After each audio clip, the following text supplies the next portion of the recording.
അപ്പോ സംഗതി പടച്ചോന്റെ കൃപ, അള്ളാന്റെ കുതിരത്ത് പോലെ സൂര്യൻ ഉദിച്ചു നേരം പൊളിച്ചു.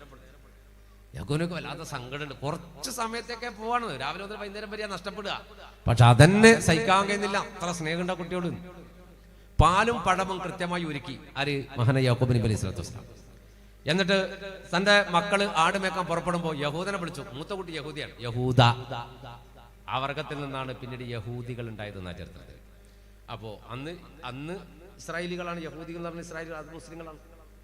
അപ്പോ അരികത്ത് വിളിച്ചു, യഹൂദിയോട് പറഞ്ഞു, മോനെ യൂസഫ് നിങ്ങളുടെ കൂടെ വരാണല്ലോ. അതെ, ഈ പാലും പഴവും, ചെറിയ കുട്ടിയല്ലേ, നിങ്ങളെ പോലെ അല്ലല്ലോ. അതെ, വിശക്കുമ്പോ ഈ പാലും പഴവും കൊടുക്കണം എന്ന് പറഞ്ഞു. യഹൂദ കൈനീട്ടായിട്ട് വാങ്ങിയിട്ട് അനുജന്റെ ഉക്കാശ ഇത് പിടിച്ചേർന്ന് കൊടുത്ത്, ഇതാ പിടിക്കുക, ഇത് യൂസഫിനുള്ള പാലും പഴമാണ്. യൂസഫ് നബി അലൈഹി സ്വലാത്തു വസ്സലാമിനെ വാരിയെടുത്ത് ചുമരിൽ വെച്ചു കൊണ്ടുപോകാൻ.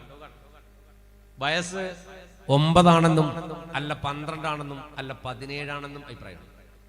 എന്നാൽ 17 ആവൂല എന്ന് ചരിത്രകാരന്മാർ പറയുന്നു. കാരണം യൂസഫ് നബി അലൈഹി സ്വലാത്തു വസ്സലാമിനെ എടുത്തിട്ടാ ചുമലിട്ടിട്ടാ കൊണ്ടുപോകും. ഒരു 17-കാരന് ഒരിക്കലും അങ്ങനെ കൊണ്ടുപോകാൻ കഴിയില്ല, അങ്ങനെ കൊണ്ടുപോകില്ല, നടന്നിട്ടേ പോകും.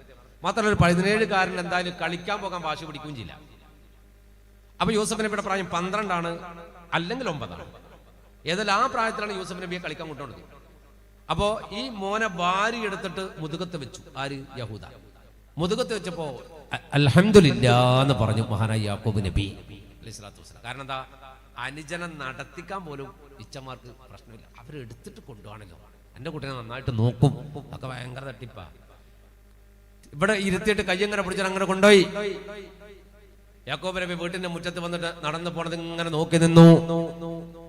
സ്വന്തം മക്കൾ കണ്ണിൽ നിന്ന് അകന്നകന്നകന്ന് പോയപ്പോ യാക്കോബ് നബി വന്നിട്ട് തന്റെ സീറ്റിലിരുന്നു. ഇരുന്നിട്ട് ഒരു ഇരുത്തം കിട്ടുന്നില്ല. കുറച്ച് സമയത്തേക്ക് യൂസുഫ് നബി അലൈഹി സ്വലാത്തു വസ്സലാം പോയപ്പോ വല്ലാത്തൊരു ടെൻഷൻ. അങ്ങനെ നടക്കാനും കളിക്കാനൊക്കെ തുടങ്ങി. യൂസുഫ് നബി ആണെങ്കിലോ ഭയങ്കര ആവേശത്തിലാണ്, ഇച്ചാന്റെ മുതുകത്തിരുന്നിട്ട് ഇങ്ങനെ പോവാൻ. അപ്പൊ അങ്ങനെ യൂസുഫ് നബിക്ക് കാട്ടിലൊക്കെ ആദ്യമായിട്ട് പോകല്ലേ. അപ്പൊ ചോദിക്കും, അതെന്താ? അപ്പൊ യാക്കോബ് നബിയുടെ മൂത്ത കുട്ടി യഹൂദ പറഞ്ഞു കൊടുക്കും, അത് ഇന്നതാണ്, ഇതങ്ങനെ പറഞ്ഞു. അതിപ്പോ നമ്മൾ അങ്ങനെ തന്നെയല്ലേ, നമ്മള് കുട്ടികളെയും കൂട്ടി പോകുമ്പോ കുട്ടികൾ ചോദിക്കുമല്ലോ നമ്മളോട്, ഉപ്പ ഇതെന്താ കാണുന്നേ? അപ്പൊ നമുക്കറിയില്ലെങ്കിൽ നമ്മൾ പറയും, മോനെ അതാണ് ഇത്. കാലം കുറച്ച് കഴിഞ്ഞിട്ട് നമ്മൾ വയസ്സനായി വിചാരിച്ചോ, നമ്മളെ ഡോക്ടറെ അടുത്ത് കൂട്ടിയിട്ട് കുട്ടി പോകുമ്പോ നമ്മൾ ചോദിച്ചു നോക്കിയാട്ടെ, എന്നാ മോനെ ഈ കാണുന്നു? അന്നേരവേ മിണ്ടാണ്ടിക്ക് കാക്ക, കുറേ സമയം ഇങ്ങനെ പറ പറ പറ പറ പറയുന്നു. എല്ലാം ഇങ്ങക്ക് അറിയണം, അറിയാണ്ടിരിക്കും. ഇതാണ് എന്ത്? ആധുനിക ലോകത്തെ മക്കളും ബാപ്പിയും തമ്മിലുള്ള വ്യത്യാസമുണ്ട്. യൂസഫ് നബിക്ക് എല്ലാം പറഞ്ഞു കൊടുത്ത് കാട്ടിന്റെ ഉള്ളിലെത്തി. ഉൾഭാഗത്തെത്തിയപ്പോ എല്ലാരും ഇങ്ങനെ റൗണ്ടിൽ നിന്നു. യഹൂദ യൂസഫ് നബി എടുത്തിട്ട് ഇങ്ങനെ നിൽക്കുക സെന്ററിൽ, ബാക്കി എല്ലാവരും. അപ്പൊ അതൊരു കളിയാണ് എന്ന് യൂസഫ് നബിക്ക് തോന്നി. ഒരു കളി പല കുളത്തിലും വരുമല്ലോ. അപ്പൊ ഇവര് പറഞ്ഞു, എന്നാൽ തുടങ്ങല്ലേ എന്ന് വെച്ചു. അപ്പൊ യൂസഫ് നബി ആവേശത്തെ പറഞ്ഞു, ആയിക്കോട്ടെ എന്ന് പറഞ്ഞു, കാരണം കളി തുടങ്ങല്ലേ. യഹൂദ അങ്ങനെ തന്നെ പൊക്കി ഒരൊറ്റ ഏറങ്ങ് ഭൂമിയിലേക്ക്. ഒരു ദിനം അവർ ചെമ്മരിയാടും ഒരുമിച്ചൊരു കാട്ടിലണവായി, വേഗം വധിക്കണം നബി യൂസുഫിനെ എന്നവർ കഗതാരിൽ കൊതിയായി. യാക്കൂബ് നബിക്ക് പ്രിയമുള്ള മകനായി യൂസുഫ് വരവായി. നല്ല യൂസുഫ് നബി പൊന്നഴകിന്റെ മഴവിൽ ഒളിയായി നിലയായി. നിലത്തേക്ക് വലിച്ചെറിഞ്ഞു. യൂസഫ് നബിയുടെ പെരടി കുത്തി മഹാനായ പ്രവാചകൻ നിലത്ത് വീണു. നല്ല വേദന പറ്റി. വേദന പറ്റിയപ്പോ യൂസഫ് നബി ചിന്തിച്ചത് യഹൂദയുടെ കാലൊന്ന് തടഞ്ഞ് വീണു പോയതാണെന്ന, തന്റെ ഇച്ചാന്റെ കാല് തടഞ്ഞിട്ട് വീണുപോയതാണെന്ന. നല്ല വേദന പറ്റിയപ്പോഴും എഴുന്നേറ്റിട്ട് പുറങ്ങനെ തടവിട്ട് പറഞ്ഞു, എനിക്ക് വേദന ഒന്നും പറ്റില്ല, ഇച്ചക്ക് കാലിനെന്തോ പറ്റിയോന്ന് വെച്ചു. എന്താ സ്നേഹല്ലേ, എനിക്കൊന്നും പറ്റിയില്ല, വേദന ഉണ്ട്. അപ്പോഴും പറയാണ്, എനിക്കൊന്നും പറ്റിയില്ല, ഇച്ചക്കെന്തോ പറ്റിയോന്ന് വെച്ചു. അടി കൊടുത്ത് യഹൂദ കണ്ണി അടി കിട്ടിയപ്പോ തലകറങ്ങി. യൂസഫ് നബി എവിടെ ഇരുന്നപ്പോ മറ്റുള്ളവർ അടിയും കൊടുങ്ങി. അടി തുടങ്ങിയപ്പോ യൂസഫ് നബി കരഞ്ഞു. എന്തിനാ നിങ്ങൾ എന്നെ തല്ലുന്നേന്ന് വെച്ചു. നിങ്ങൾ എന്തിനാ എന്നെ അടിക്കുന്നത്? നിങ്ങൾ എന്തിനാണ് എന്നെ കൊല്ലുന്നത്?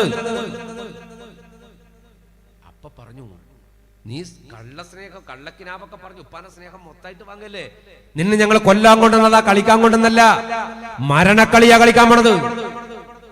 അതുവരെ വേദനിച്ച മഹാനായ യൂസുഫ് നബി അലൈഹി സ്വലാത്തു വസ്സലാം ഒറ്റ ചിരി അങ്ങോട്ട് ഇരിച്ചു.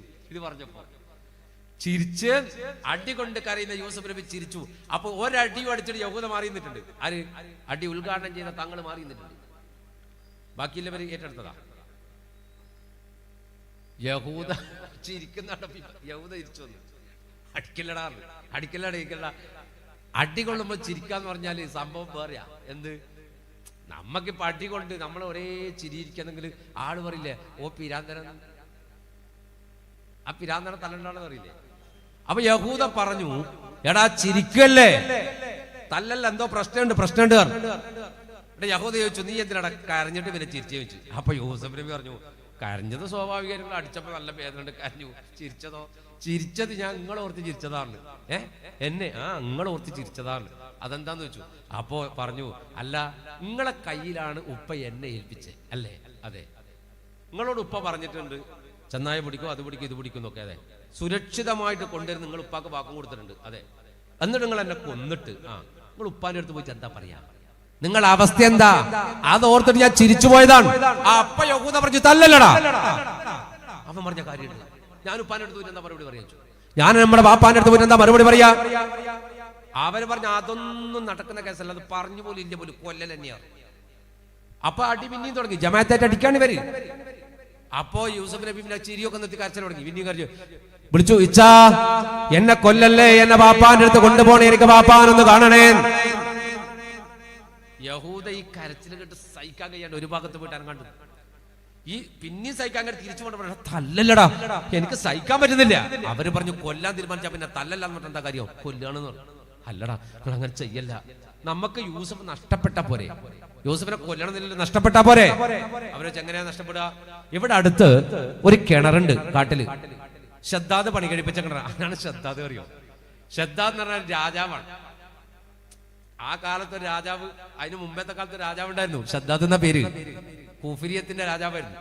അവൻ ആ കാലത്തെ പ്രവാചകന്മാരോട് ഒരു വാശി പിടിച്ചിട്ട് പറഞ്ഞൊരു വർത്താനുണ്ട്, നിങ്ങൾ മരിച്ചാൽ കിട്ടുമെന്ന് പറഞ്ഞ സ്വർഗ്ഗം അല്ലോടെ ജനങ്ങൾക്ക് വേണ്ടത്, ജീവിതത്തിൽ കാണുന്ന സ്വർഗം കാണിച്ചു കൊടുക്കണം, സുഖം അനുഭവിക്കണം അവർക്ക്, അതുകൊണ്ട് ഞാൻ സ്വർഗം ഉണ്ടാക്കും. ഷദ്ദാദ് സ്വർഗം ഉണ്ടാക്കി. സ്വർഗം ദുനിയാവിലുണ്ടാക്കിയ രണ്ട് പൊട്ടന്മാരുണ്ട്, ഒന്ന് ഷദ്ദാദ്, മറ്റേത് ഫിറോനുമാണ്. സ്വർഗം ഉണ്ടാക്കിയിട്ട് അതിന് പേരൊക്കെ ഇട്ടു, അൽ ജന്നാ, ജന്നത്ത് എന്ന് പേരിട്ടിട്ട് സ്വർഗത്തിന്റെ ഉദ്ഘാടനത്തിന് ജനങ്ങളെ മൊത്തം ക്ഷണിച്ച് ആ സ്വർഗത്തിന്റെ ഭാഗമായി ഉണ്ടാക്കിയ കിണറാണ് യൂസഫ് നബി ഇട്ട 400 മുഴം ആഴമുള്ള കിണർ. ഇന്നും നെറ്റിൽ നിങ്ങൾ അടിച്ചാൽ ആ കിണർ നിങ്ങൾക്ക് കാണാം. മേൽഭാഗം വീതിയുള്ളതും അടിയിലേക്ക് കൂർത്തു പോകുന്നതും താഴ്ഭാഗം കണ്ണിന് കാഴ്ചയില്ലാത്ത രൂപത്തിലേക്ക് ആണ്ടുപോകുന്നതുമായ കൂരിരുട്ട് നിറഞ്ഞ ഒരു കിണർ നിങ്ങൾക്ക് ഇപ്പോഴും നെറ്റിലടിച്ചാൽ കാണാം. അപ്പോ ആ അന്ന് കാട്ടിലാണ് ആ കിണർ, ഇന്ന് കാടൊന്നുമില്ല, വിശാലമായ മരുപ്പറമ്പ് പോലത്തെ സ്ഥലമാണ്.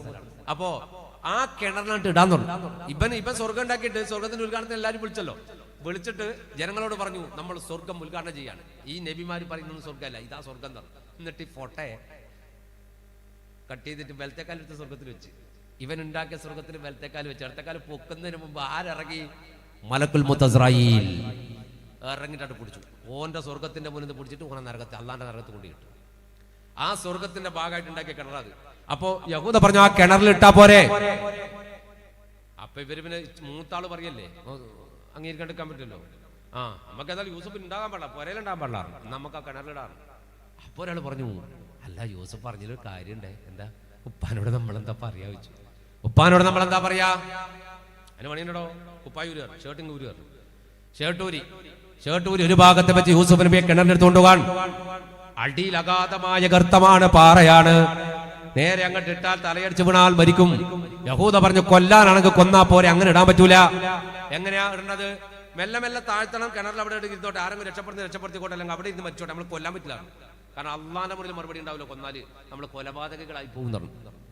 അപ്പൊ ആട്ടിനെ കെട്ടുന്ന കയറുണ്ടല്ലോ, അത് അയച്ചിട്ട് യൂസഫിനെ ഇവിടെ നിങ്ങൾ വിചാരിക്കേണ്ട യൂസഫിനെ നിന്നിങ്ങനെ കെട്ടിക്കോന്ന് പറഞ്ഞിട്ടൊന്നുമില്ല, പഠിച്ച കരയാണ്.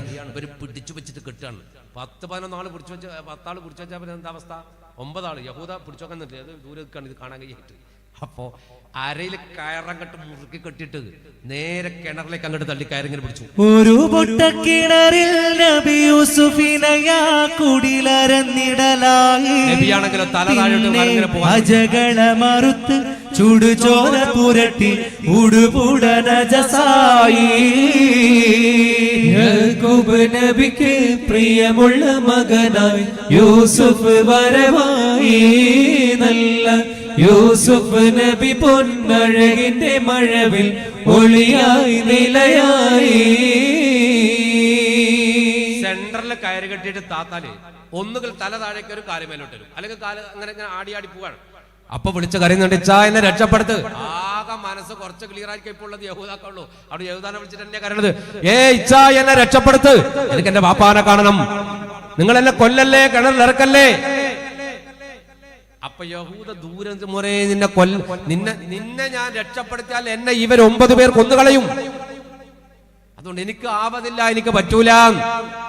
അപ്പോഴും യൂസുഫ് നബി ഇങ്ങനെ കരയാണ്. കരഞ്ഞിട്ട് യഹൂദ ഓടുകയാണ് ഇങ്ങോട്ട് കിണറിനടുത്തേക്ക്. അപ്പൊ ഒരാൾ പറഞ്ഞു, യഹൂദ വരുന്നുണ്ട്, വലിച്ചു കയറ്റാൻ പറഞ്ഞ കയറ്റുണ്ട്, വിട്ടുകളാ. അപ്പൊ പിടിച്ചാള് വിടണോ വേണ്ടയോ ഇങ്ങനെ ഒരു സംശയത്തിൽ നിൽക്കാണ്. ഈ കയറ് പിടിച്ചാള് യൂസുഫിന് അതിന്റെ തുഞ്ചത്തുണ്ട്. അപ്പം ഒരാൾ പറഞ്ഞു വിടടാന്ന് പറഞ്ഞു. അപ്പൊ യഹൂദ ഓടി വരികയാണ്.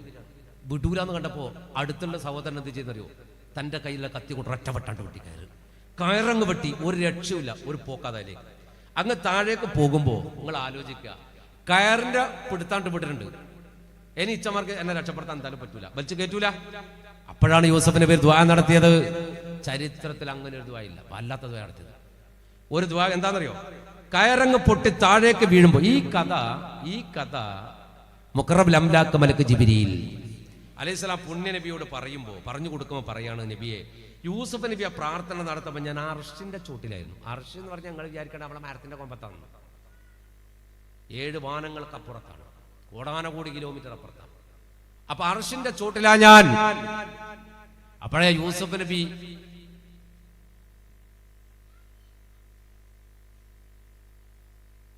സ്ത്രീകളും ബക്കറ്റും കവറും കൊടുത്തു വിടുന്നു. സ്ത്രീകളുടെ അടുത്തേക്ക് കൊടുത്തു വിടുന്നു, സ്ത്രീകളുടെ ഭാഗത്തേക്ക്. സ്ത്രീ പെണ്ണുങ്ങളെയും ബക്കറ്റിനും കവർ കൊടുക്കുന്നുണ്ടല്ലേ. സഹോദരന്മാരെ, അല്ല ആണുങ്ങൾക്ക് കവറില്ലേ? ആണുങ്ങൾക്ക് കവറേ ഉള്ളൂ. ഉദരത്ത സഹോദരിമാർക്ക് കവർ, സഹോദരന്മാർക്ക് എന്നാ നാളെ ഓരോ ബക്കറ്റ് എടുത്തിട്ട് നാളെ കൊടുക്കുന്നുണ്ട്.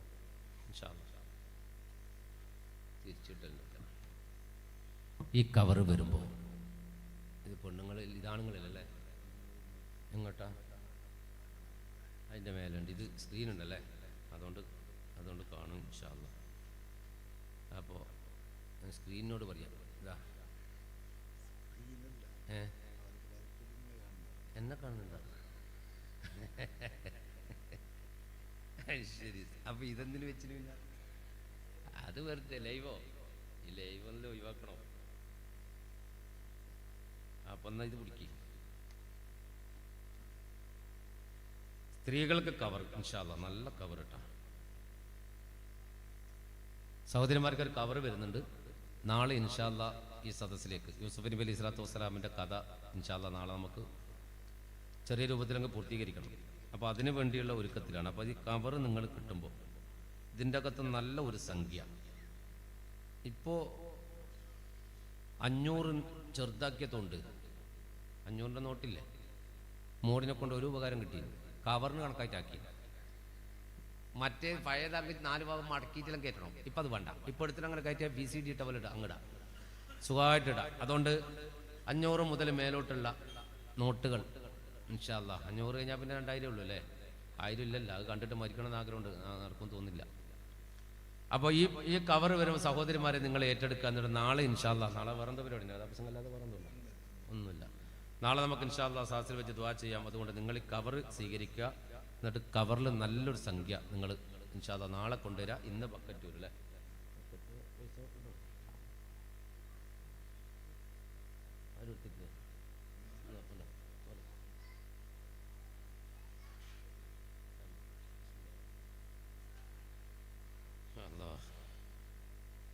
ബിസ്മില്ലാഹിർ റഹ്മാനിർ റഹീം. അല്ലാഹു അദ്ദേഹത്തിന് ദീർഘായുസ്സും ആരോഗ്യ ആഫിയത്തും കൊടുക്കട്ടെ.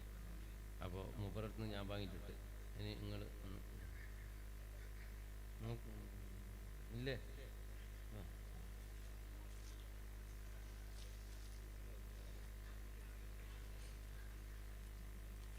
ബിസ്മില്ലാഹിർ റഹ്മാനിർ റഹീം. അദ്ദേഹത്തിന് അല്ലാഹു ദീർഘായുസ്സിട്ട് കൊടുക്കട്ടെ. പ്ലാസ്റ്റിക്കിൻ്റെ സഞ്ചിയിൽ എടുക്കണ്ട വിചാരിച്ച് കെട്ടി വെച്ചതാ. ഒരുപാട് കാലത്തെ ബന്ധമുണ്ട്, അതുകൊണ്ടൊന്ന് പറയാം. അൽഹംദുലില്ലാ. ഞാൻ മൂപ്പരോട് വാങ്ങിയിട്ട് നാളെ ഞാൻ എടുക്കും ഇൻഷാ അല്ലാഹ്. വണ്ടിയിലായിട്ട് ഇൻഷാ അല്ലാഹ്. അപ്പോൾ ബക്കറ്റ് വരും ഇൻഷാ അല്ലാഹ്. സഹകരിക്കുക. പിന്നെ സഹോദരിമാരെ കവർ സ്വീകരിക്കാം. നാളെ ഇൻഷാ അല്ലാഹ് കവറിൽ നല്ല സംഖ്യ ഇട്ടിട്ട് തിരിച്ചു കൊടുത്തേക്കുക. അള്ളാഹു ബർക്കത്ത് ചെയ്യട്ടെ. യൂസഫ് നബി അലൈഹിസ്സലാത്തു വസ്സലാം കയറിൽ തൂങ്ങിയിട്ട് താഴേക്ക് വീഴുമ്പോൾ കയർ വെട്ടിയപ്പോൾ കിണറിലേക്ക് കയറ് പോയപ്പോൾ നല്ല സ്പീഡായിരിക്കും. ആ സ്പീഡിൽ ഇങ്ങനെ വരുമ്പോൾ